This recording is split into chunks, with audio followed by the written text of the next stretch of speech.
Hi,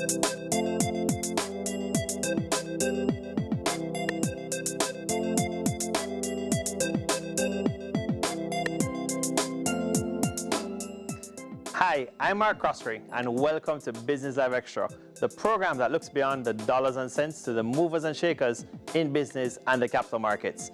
If there were ever a story about patience and allowing life to unfold as the universe wills it, today's guest would be the main character. She grew up in Lorimers, Trelawny, Jamaica, as the last of 9 children. She holds a Master of Science degree in Health Administration at Long Island University and also attained a certificate in Health Economics from the University of York in the United Kingdom.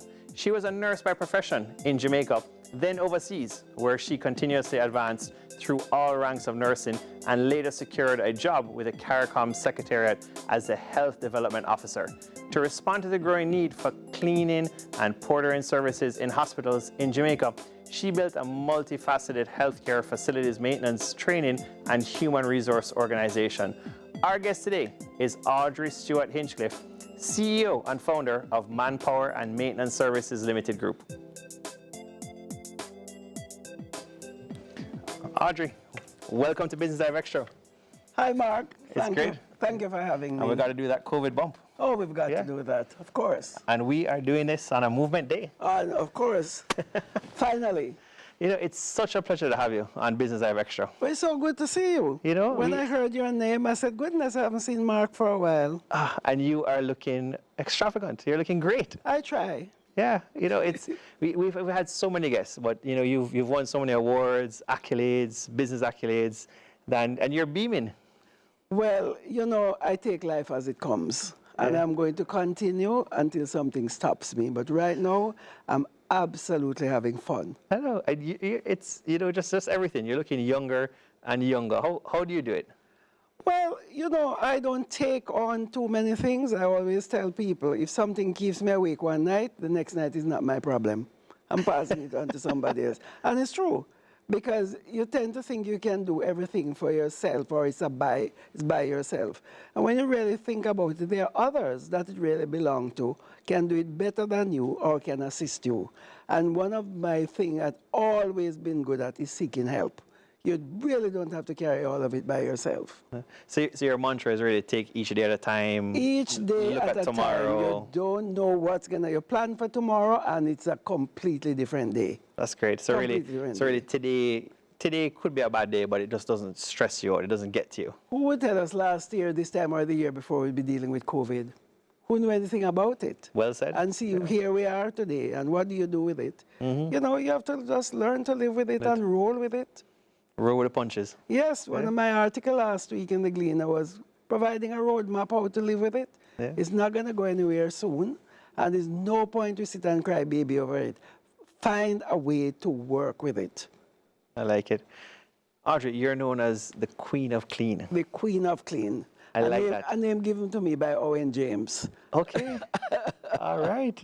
Did you ever brand that name? Did you ever create a product after that name? I really should. I haven't, but I really should. But in my book, it is part of the introduction to me as an author, that I'm the Queen of Clean. Yeah. It's a name I wear proudly. Yes. And how do you refer to your company now? Because your company has evolved over the years. I mean, do you call it Manpower, Manpower Group, MMS, or what's your preference? It's actually a group, but everybody knows it as Manpower, you know, or MMS. I don't think anybody or too many people realize that it is a group of companies. But everybody knows Manpower, the janitorial company, which really is the base and the bread and butter. But there's so much more to the company, of which we are very proud. But Manpower, everybody knows Manpower. We always tell the workers, you don't have a name, you're a Manpower worker. Because we even get accused of things that we are not. Once they say a cleaner, I got a letter from someone last week advising me that I need to pay attention to training my workers and paying them. It's not my worker. I have been sued at one location because of a slip and fall. I don't work there. I had to go to court to defend myself. Yourself, okay. That kind of thing. So It's Manpower, and it's well known out there, and it's because of our clients. The brand. And really, the brand. And so the brand is really well known. I mean, you've gone through your evolutions. The company started roughly, what, 31 years ago? 31 years ago. May gone 31 years ago. And we really have survived. And persons who know the brand would think it's a 50-year-old brand, even a 100-year-old brand. How have you got the brand so into society or well known across Jamaica? We moved into a niche, hospital cleaning. When I returned to Jamaica after being out there 24 years, one of the complaints here when I came home is that hospitals were not being cleaned. And so I wrote a paper to the then government, the Manley government, talking about the way you could benefit from outsourcing hospital services, and they bought into it. And so I was hired as a consultant to work with a project in the Ministry of Health to do all the groundwork for outsourcing hospital services, which was cleaning, portering, dietary, and later some other services. And that's how Manpower got And that's how Manpower got born. And the first place that was contracted out by the government, Spanish Town Hospital, and I'm there until today. Of course, there have been many, many others, but I can tell you the foundation company is Stony to its wing, where I worked as a consultant, really, almost to convert a house into a hospital. And started the cleaning and portering services there. So, and this is while I was working with the government to build out the structure for outsourcing hospital services. So you grew up in an extremely strong family unit. Very strong family, very strong Christian family. My father was the longest serving elder at Bryce Church. My mother went to the Moravian Church, Bohemia, where I went to elementary school. And we were all either in the choir, the Sunday school, or everything. That's why now in old age I tell people I'm churched out. I am now just so church out, but I really, really take my faith very seriously. And did anybody or did any of the siblings go on to work within the family unit or with your father, or did everybody go into their own profession? Everybody went off in their own nurse, police, teacher. Or, in the days of migration, a number of them went off to England. My sisters went to England, went to nursing school, 3 of them. There are 5 of us nurses in the family. 5 nurses, 1 police, 1 an engineer, and 1 is in transportation. And the brother that I follow was among the first respiratory therapists in New York coming out of Canada. Fantastic. And is anybody in Manpower, any of your siblings are with you in Manpower today, or just you? No, you have just me and my son, and my niece, who my mother raised as my little sister. Do you ever get some phone calls sometimes from your siblings that say, Audrey, I want to come back, or I want to come and join you? Not really. They are comfortable in their own rights where they are. Either those who were in the UK came back home. There's one in Mandeville. There's one in Florida. There's one in Canada. And I'm here. So we all went off into different directions, into professions and so on. And everybody did well with their own families and what have you. So they thought I was crazy when I came back home, but I was always destined to live and die in Jamaica, and so here I am. And we've seen so many stories, actually. I mean, we've even seen it on Business Live Extra, where the nursing background has gone on to do some phenomenal entrepreneurial success. What do you attribute that to? Is it the foundation, the structure? The foundation, the structure, and discipline. In our days in nursing school, I mean, your day was planned out for you, and you had to stick to that. As a matter of fact, your whole life while you were in nursing school, that sense of discipline was ingrained in me from home, and into nursing school it was cemented. If I had my life to live over again, straight back to nursing school to start from there. Nursing gives you a foundation that is unshakable. Where did you study nursing? University. Nursing school. All right. And you loved it in hindsight? Oh, well, not necessarily loved it. Long hours? No, sickness and death gets to me, especially sickness and death of a child. I mean, I was in constant pain working on pediatric wards. What does an old person, criminal, killer, whatnot, running around out there, and a baby who doesn't know the world yet, just born and die? I mean, those were the worst times of my life. And I knew there were other areas in healthcare that I wanted to be. So from nursing, I went back to school and went on become from nursing administrator, hospital administrator, lecturing, became a college professor, and what have you. But nursing is that foundation that can take you to, and if you want to go anywhere. And I'm not a complainer, so I used it for what I could get out of it. I milked it for what it was worth, and it has paid off for me. Yeah. But once a nurse, always a nurse. I still have those principles of compassion.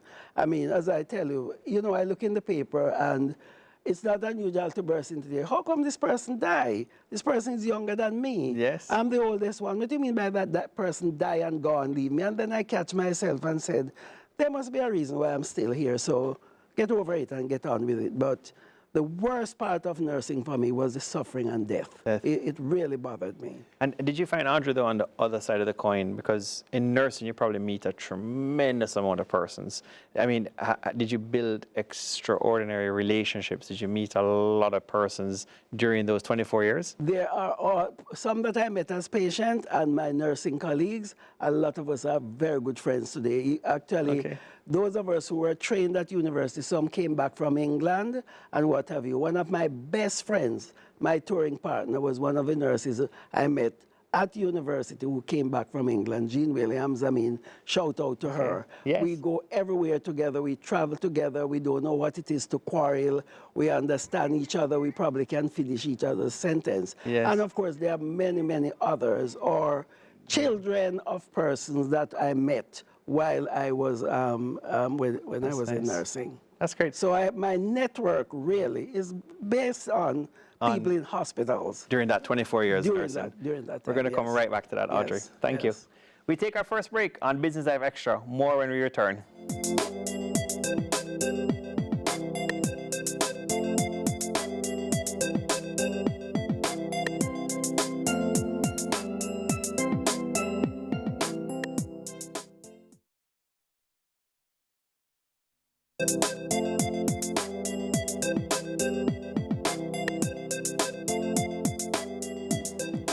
Welcome back to Business Live Extra.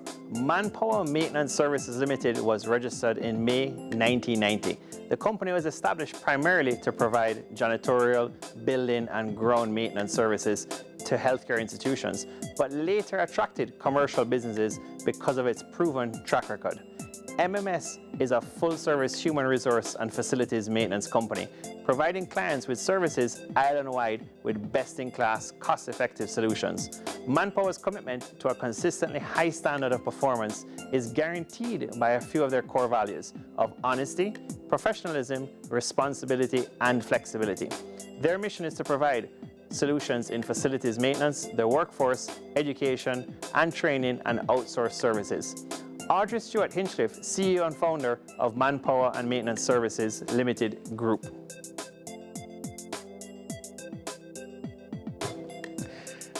Audrey, welcome back. Yes, thank you, Mark. Yeah.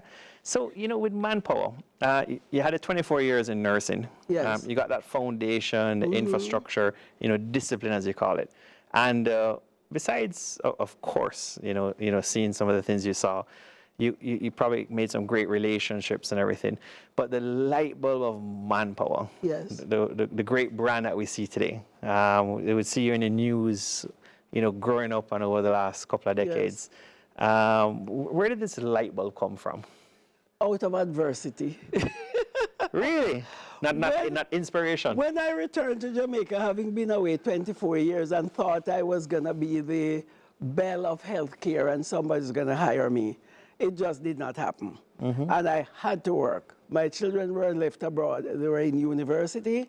I wanted to come home. Everybody thought I was crazy. So I came from CARICOM, where I was the health development officer, this big international honcho, came home and couldn't find work. And so I started Caribbean Health Management. And just to set the scene for us, you would have come home in the late 80s? Or? I came home in 1987. Okay. Finally, well, my things arrived in 1988. I Okay. came from CARICOM because I was in the United States all those years, went to CARICOM for 8 years, and from CARICOM I came home because I thought I knew the Caribbean, I knew Jamaica, and I was going to continue as a private citizen in Jamaica in this nice job in healthcare. Yes. Just didn't happen. And so I started Caribbean Health Management Consultants Limited, which was training, advisory. That was not going well either. And so I told you the story of how I was hearing about hospitals not being clean and how I wrote that, and that's how I got Manpower. The first contract I got was Tony Tweed Swing, and I realized cleaning did not fit in with what Caribbean Health was about.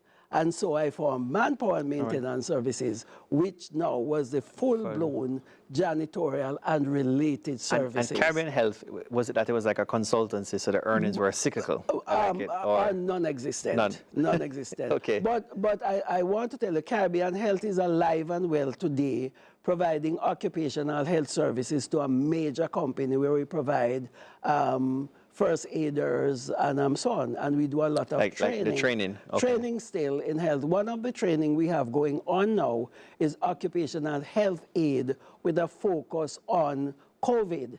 So if you want, if you go to Manpower now, you meet a nurse, practical nursing background, but is trained how to deal with someone from the time they enter the business complex, moving around, workers, checking on people and all these kind of things. We now have a course in that sponsored by Heart Trust, so that if anyone is looking for someone like that for their business, they are now going to be certified by NCTVET, a graduate of our Institute for Workforce Education and Development. So that's an outcrop of the occupational health service that I am providing in industry, and now develop that course and the job description for our own business when COVID set in Manpower. You know, Manpower is a very large worker. So you've kind of pivoted. And now COVID, that has become a very important training course. And those persons are available. Any company who is looking for someone to manage their COVID thing within companies, those persons are now being trained at the Institute of Workforce Education and Development, which is owned by Manpower. Great. And Audrey, whether now or in hindsight, which pillar or which part of the business are you super passionate about? I know it can't be everyone, but which one do you love? Cleaning is the passion. Yeah. Give me an old broken down building, filthy, locked up, and we have many examples of those. Yes. And when that client walk in, I have one building right now, which was supposed to have been temporary. And when we got finished cleaning it, and some of the aesthetics and whatnot were addressed, that organization is there until this day, and it was supposed to be temporary. When they saw what we did with it, there's another building that they were getting ready to paint. And when we got cleaning and wiping the wall, that building was never painted. There was another building that they asked us to clean it up because they were going to dig up and change the tiles in the lobby. It had about a mile of wax on it. When we got stripping that building, if you go to that building today, that gorgeous black and white terrazzo tile is in that lobby today. So my passion still is cleaning, regardless of what else you're hearing. And that's why I live the name, the Queen of Clean. Cleaning is it for me. You love it. I love cleaning. And now with COVID, with sanitizing, which is not the same. You know, it has to be differentiated when people call you, oh, there's a COVID case, you need to deep clean. No, there's a difference between deep cleaning and sanitizing. And Audrey, when you got started, you know, you talk about different hospitals or Tony Thwaites and so forth. But when you really got started and you got that light bulb and you said, besides survival, that you got to get this going. Yes. Was it in your day of nursing, like you'd walk around, and if you walk us through it, like you'd walk around and you'd say, this hospital is just not clean, and you saw a business opportunity, but how did you get the inspiration? How did it, you know, pop into your brain that I can make some money from this? As a hospital administrator, University Hospital of Jacksonville, that was among the first places that outsourced hospital services. So Okay. I was able to get the company then working there, Service Master, to come to Jamaica to visit with me, to tour hospitals to see what was happening and assist me with the approach to bids and whatnot. And that was the background against that. And while I started, as soon as I So started... sometimes you don't have to have the best idea, but if you get that idea from overseas. And get help. And get help. Yeah. Convert it, but don't spoil it. Get the experts to come. And so Service Master representatives came here, toured the Tony Twaits wing, saw what I was doing, toured Spanish Town when the bid was out, showed me how to write a winning proposal until this day, as I said, we are still there. Next, I remember a member of the board of Tony Twaits put up a very large building and said, my goodness, who's going to clean it? And he said, if you could clean hospital like that, you could clean my building. Danny Williams, thank you. Life of Jamaica building from post-construction days until now, and I'm still there.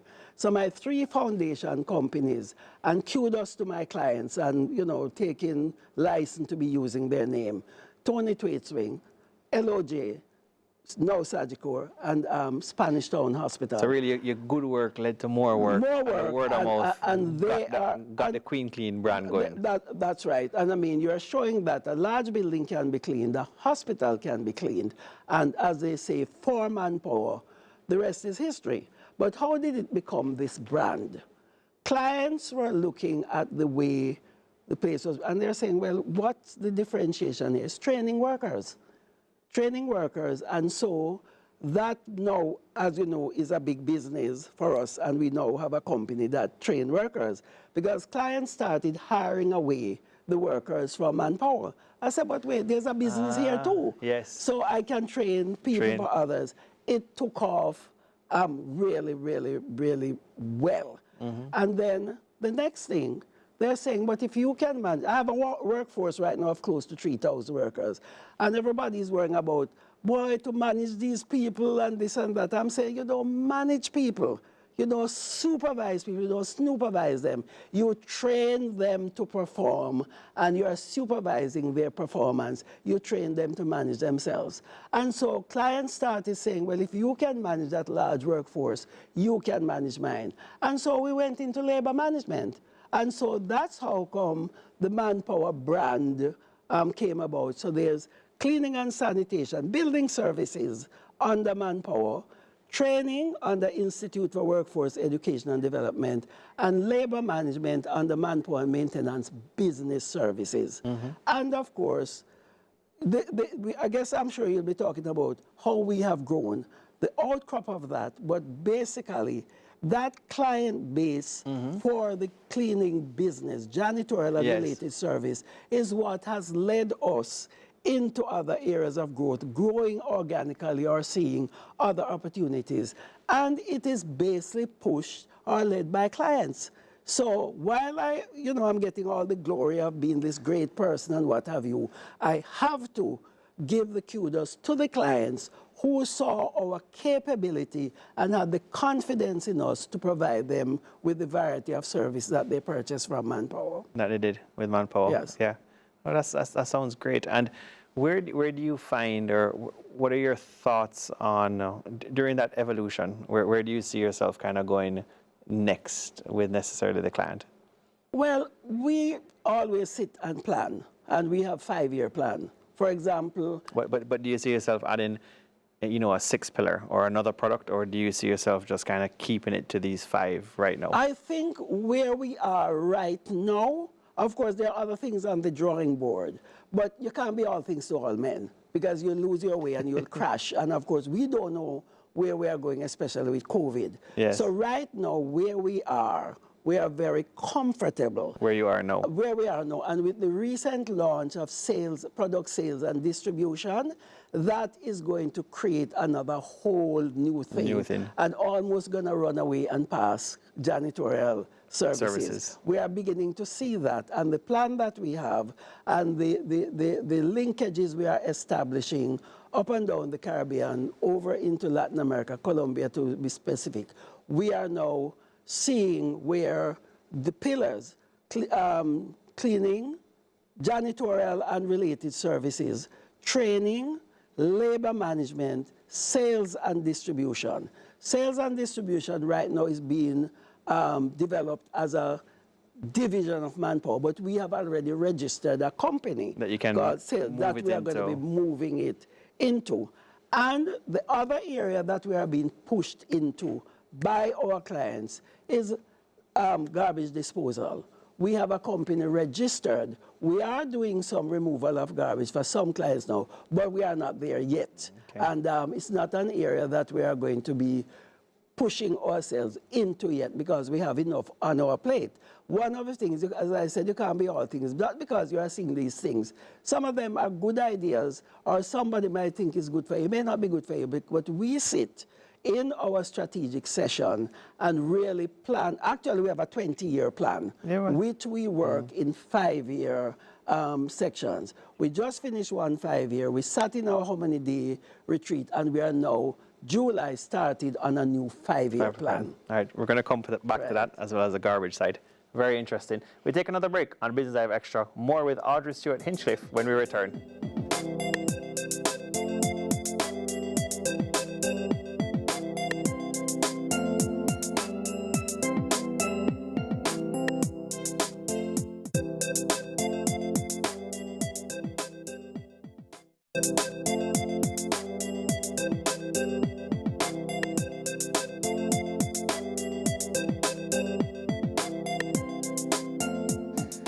Welcome back to Business Live Extra. COVID-19 has created a myriad of challenges to several local businesses. But even amid the challenges, some companies are still managing to do extraordinary things. With such a competitive distribution sector, Manpower and Maintenance Services is now the sole distributor of Colombian household, personal care and pet care products. The company has plans to open retail stores and supply these products as it expands its sales and distribution business. MMS Sales will carry 250 of the 1,400 products the Colombian company manufactures. Here to tell us more is Audrey Stewart-Hinchcliffe, CEO and founder of MMS Limited Group.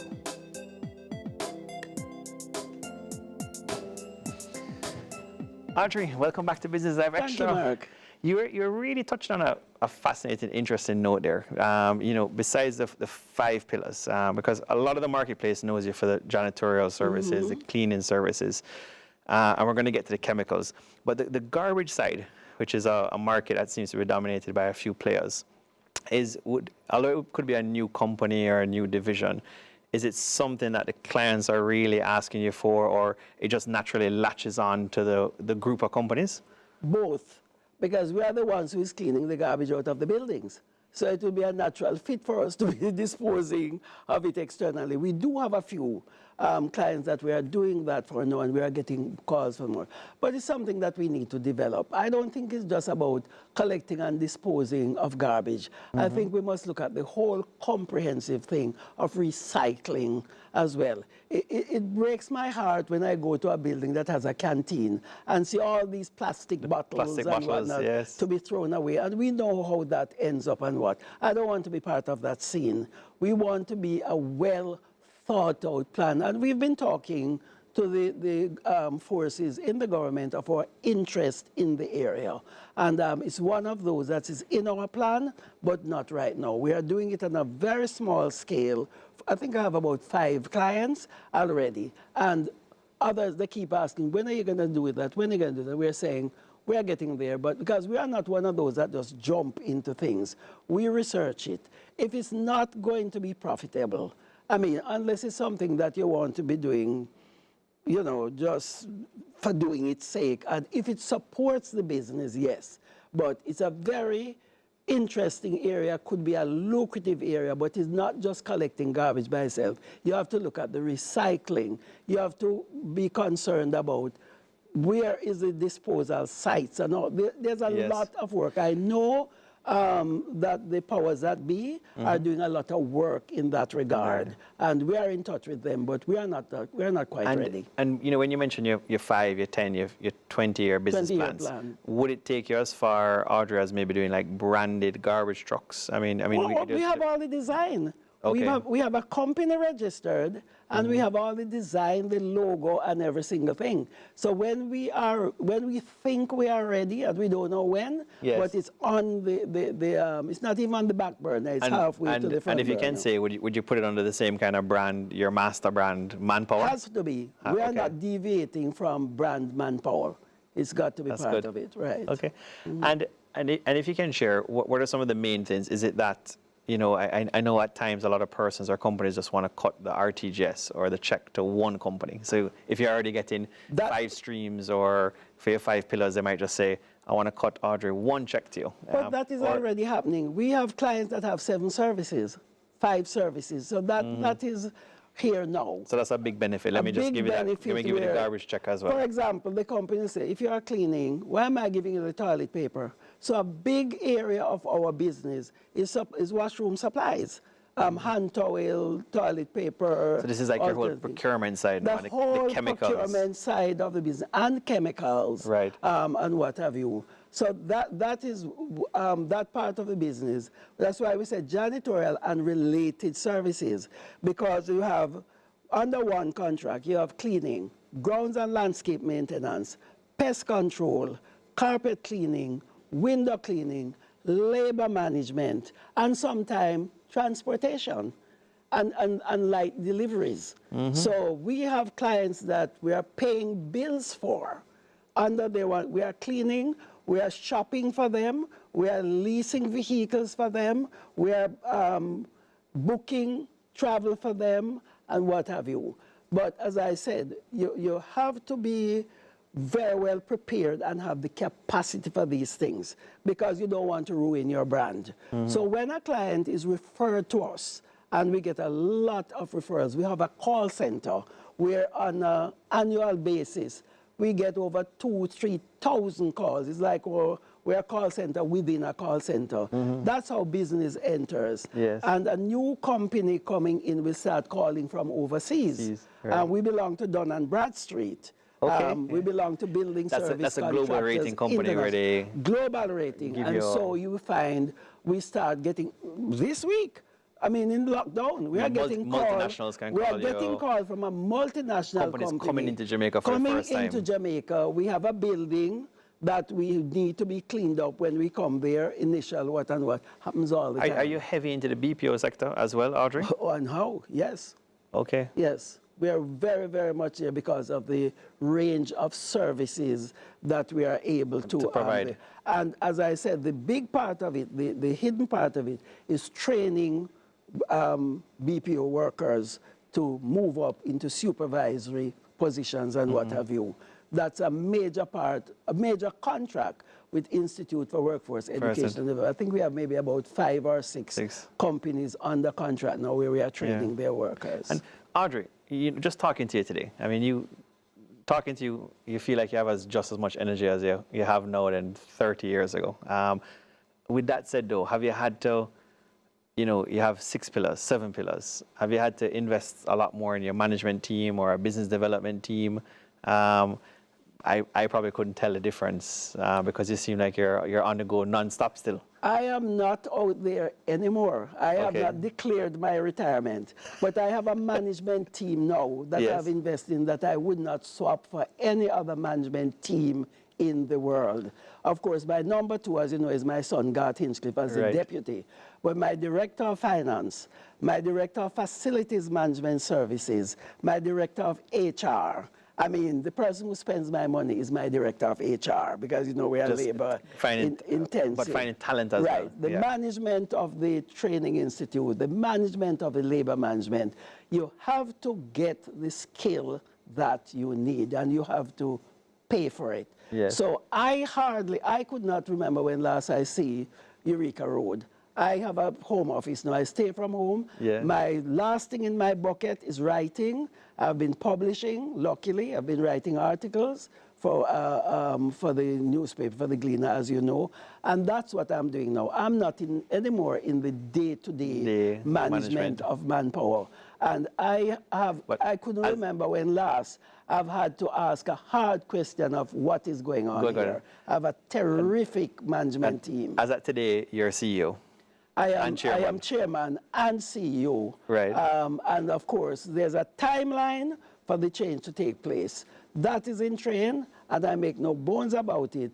You have to work on it. You can't just get up one day and said, I'm gone. So I'm literally working my way There's out. nothing wrong with Warren Buffett is 91. Oh, well, he is my... And he's still kicking and doing well. Right, but I don't promise anybody I'll be going back in there in the day-to-day to look over anybody's shoulder or ask anything. Yeah. I need to declare that my clients, do not worry if you don't hear Audrey Hinchcliffe, your Manpower, your business is in good hands. You have good governance, you have a team. Right, and you see, my area of concern now is dealing with COVID. Of course. Writing about it, preparing for it, how do we manage it? It has created a lot of opportunities, which we are really taking up now, not only in, but systems, I'm thinking, training people and what have you, because, you know, people are passing blame and things right and left on COVID. No one person brought COVID. COVID is here. COVID has got to be a partnership between the public, the private sector. Because we have to deal with it. And I'm thinking, we have to deal with it. We need to stop quarreling about it, and we need to sit down, understand what is upon us with it. I've lost one of my key members of staff, so COVID is very personal to me, and that's why I've been spending my time, and thanks very much to the Gleaner to afford me to put an article out every 2 weeks. It's focused on public education. Yes. We don't know enough, and that's why with the vaccine and so on, the hesitancy and whatnot, people really don't know about it, and we can't quarrel with them. We need to educate them. Of course, you're not going to get in the headspace of everybody, but we must try. But one of my biggest concern, the burden that is being put on employers, we really need to analyze that. Because COVID is about public health and public safety. So it's no one person, no one group. And we need to come together and understand, if I catch it, I'm going to give it to you. Yes. What do I do to protect me? What do I do to protect? And more so, what do you do to protect yourself? So we really need to get on top of COVID and stop quarreling. About it. All I'm hearing is quarreling about COVID. We're going to come right back to it. We want to get your thoughts on lockdowns and non-lockdowns as well. God. But we're going to come right back to it. We'll put a smile on your face. We take another break on Business Live Extra. More with CEO and founder of MMS Limited Group, Audrey Stewart-Hinchcliffe.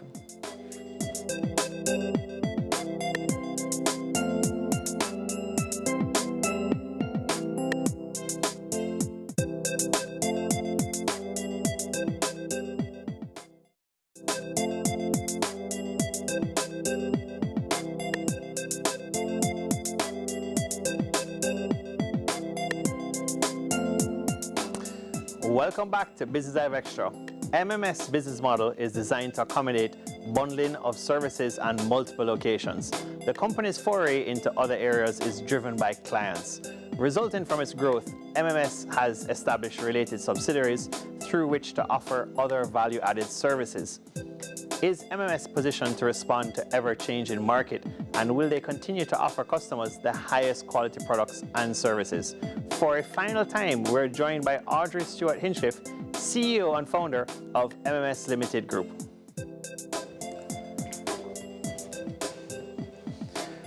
Audrey, welcome back. It's so nice having you, as we keep saying. I'm having a great time. Yeah. So, you know, one of the things is, you mentioned earlier, you actually are a specialist, or one of the company's jobs is actually to employ people, hire people. Yes. And I can just get a sense that you're so passionate about that too, because you're providing jobs to persons that really need jobs at Manpower. Right. And how do you feel about that with this? You know, you're employing 3,000 people, full-time, part-time. Part-time. Some of Jamaica's conglomerates don't even employ that many people. I mean, although they have huge balance sheets. I mean, how has that made you feel over the past 30 years? I know sometimes you haven't got awards for that part, but how has that made you feel? You have to go on the premise that it's people who make things happen, right? You can't do any business or anything without people, and managing people is a business by itself. Hence, the Manpower Maintenance Business Services, which is dedicated, actually, the official name is Human Resource Outsourced Services. Right, simply put, labor management. And what has, Audrey, you speak to a lot of CEOs, a Yes. lot of chairmen, Yes. whether it's behind closed doors, in public, Yes. and they will tell you that, they just want to get the profit and loss better, they just want to get the balance sheet better. Maybe some of them are just not good with people. Because it's probably your USP, your unique selling proposition. What has made you special, maybe patient as well? What has made you so special as a human to be able to deal with 3,000 people when maybe 99% of persons are saying they just don't have the time for that? All right. What's the Audrey factor? What you have mentioned there, I find so interesting. These are the same companies who talk about the human resources, their best asset. Yet when something happens that threatens the bottom line, the first thing that gets cut is that human resource. You follow me? Yes. So, and at the same time, when you need to start up back that business, the experience and thing that you send through the door, you are now at a disadvantage. So you have to understand, and my mantra is people make things happen. Don't care how a worker is difficult. You take that worker and put them into a training program. I don't believe in brutalizing people. The people who work in Manpower don't all come from uptown. They are from everywhere in Jamaica because, as you know, we have a big office in Mandeville, in Montego Bay, and we rove So you have across the multiple island. locations. Multiple locations, large client location, one location, 230 odd workers. But a big mantra you've said earlier is training so you don't have to micromanage. People who make things happen, and you have to train the people and don't micromanage them. The important base is, what do you want this person to do? You train that, take a janitor. You need a janitor to sweep, to mop, to dust, and what? You train the person to do it. You work with that person, show them how to do it. You leave them to do it. You go and you supervise whether it's done or not, and you correct with them. You don't shout after them.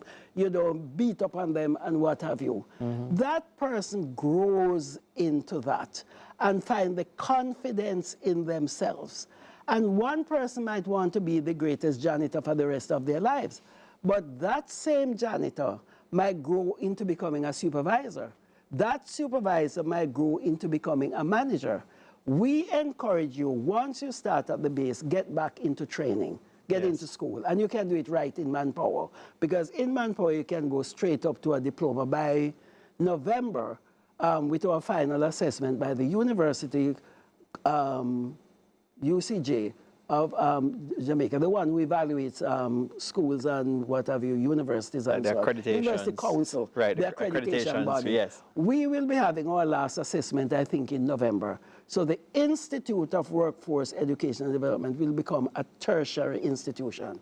So from entering Manpower as a little janitor, you can go back and get level 1, level 2, level 3, level 4, level 5, and straight up to find yourself into any of the universities. Right. That's the opportunity we have. That is taking a lay person off the ground and giving them an opportunity. It's not just about creating a job, and we are a low-wage industry. Let me make that quite clear. People talk about Manpower, Manpower cheap work, referring to that, Manpower cheap work. But you know what they can do with themselves with that Manpower cheap work?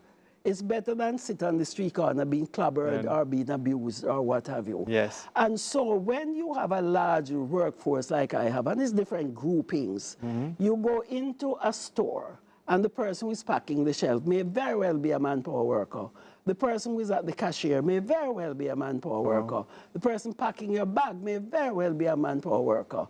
But when you go to some other large corporation, the manager there may very well be a Manpower worker. So that's why I said it's people who make things happen. They are in different layers. And you train them and you work with them where they are, but you get them to grow.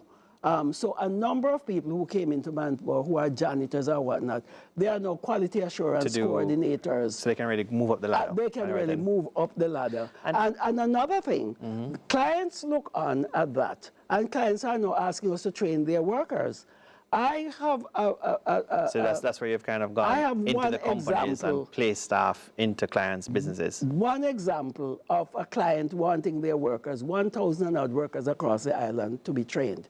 And the head of that corporation participated in the training program because he wanted to know what is it we were doing with people, and so that it makes such a difference at the Manpower staffed workplaces as to opposed to what he was doing with his people. So you've really established a brand And for that. we have, Yeah. that company has turned around and said to us, why don't you record your training program and sell it across So you're the looking world? to maybe make it that virtual and everything? Well, right training now, a lot programs? of our training is virtual right now because of COVID. And Audrey, interesting in just listening to you, have you done motivational speaking in your career before? Or do you do any motivational speaking? Too much. And Okay. if you look in my book, that was published. So you've launched a book now. I have.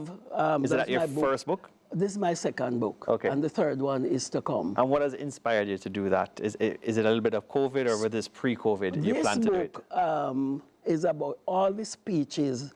My editor, Dr. Kanu Thompson, took over 400 speeches over a 50-year period, concentrated you did? in 30 years that I did. Wow. And has created this book. And believe you me, it has taken off into universities. It's in Amazon Kindle. The title, The Will to Overcome, I think I brought you a Yes. copy Yeah. and what have Beautiful. you. Yeah. And it's for research. It's not a book you take up and read page by page, chapter by chapter. It's set out in such section, and those are all motivational. Some of them are very serious. There's many like small passages all and I'm thinking, compiled. if you are an entrepreneur and you're looking for something, the librarian, HR, leading straight up to retirement. So Manpower is at the point, Audrey, where you've built it, you got it to the point where, I mean, just like Amazon or anywhere, Yes. where calls come into you as a brand. I mean, you have your management team, but calls are coming in and Yes. saying, look, we want you to do this, we want you to do that. And it's, so the brand is established, it's taken off. It's just really what else can you layer on to the brand? And it needs to make financial sense. Of course. Okay. And one of the things that I'm excited about, as I said, sales and distribution, training for the institution to become a tertiary institution, and labor management. The reason I'm excited about labor management, it takes the pressure off you. If you start a business and you are one of those who don't want to be taking on this headache for labor, send Yes. it to me. That's a business. That's part of the business. And a whole team from recruitment, placement, tracking them, getting the uniforms, getting the benefits and what have you. Yeah. You can take up a whole department. You can hand me your HR department. Right. And that's what is happening now. And you're Clients are willing, saying, Manpower is willing to do that. no, well, that's what we're doing. We have maybe over 300 or so on workers done for a variety of clients under management, from hotel to retail trade to BPOs and what have you. You're the expert in it. Well, we are good at it. You're good at it. You're the best at it. Well, I would want to be more modest. I like when you're understated, you smile. So it means you're the best at it. I'd rather somebody else say it than me blowing my own horn. Understood. But understand, that is a business as well. Just as how you have any other business, managing people is a business. And you don't slink away from it. You put the structures, the procedures, the processes, the technology, whatnot, because payroll. Yes. Can you imagine trying to pay 2,500, 3,000 people? You can just move that all to Manpower. Just bring it to me. Yeah. We have the software, payroll software, HR software, and of course, software that powers the entire company. I love it. Yeah. That's where Audrey, that's why I said it's not just about me. It's a team that I have out there. And another thing, I want to thank the media. Media, print every which way, because the media has seized on Manpower. Other companies too. But I feel so blessed and so connected to the media, whether it's be print, whether it's like you and whatnot, because that's how Manpower gets out there. And I'm telling you, the brand over the years. The brand over the years, and I'm telling you, I'm really, really appreciative of you wanting to talk with me here today. And I've thoroughly And enjoy Audrey, it's myself a with it. pleasure having you. And, you know, damn, you're looking good. I And feel you're good. looking younger. I feel good. And energetic. And I'm going to go until something stop me or I get stopped or what have you, because one. retiring is not in my lexicon. You and Manpower are looking unstoppable. Well, you don't know what's around the corner. one. Nobody knew a year and a half ago COVID was around the corner. And that is why I'm taking on COVID, both as part of the business, both of part of policy, influencing public education. I'm very passionate about the articles I write about COVID, how to deal with it and what have you. But as I said again, the media in all its form has been there for Manpower, and I don't know in which other way to thank my clients, the media, and my staff. I know. Thank you for joining us. Thank you, Mark. It's a pleasure having you. So good to see you. You and so too. nice to spend time with you. Thank you so much. Thanks for joining us on Business Live Extra. Yeah. That's it for another edition of Business Live Extra BLE. Remember, patience is bitter, but the fruit is sweet. We have been talking to a woman who has kept the pace and built a successful company which continues to grow from strength to strength. Audrey Stewart-Hinchcliffe, CEO and founder of Manpower Maintenance Services Limited Group. Don't forget, you can watch us online at cvm.com/videos/Business Live Extra. Thanks for joining us.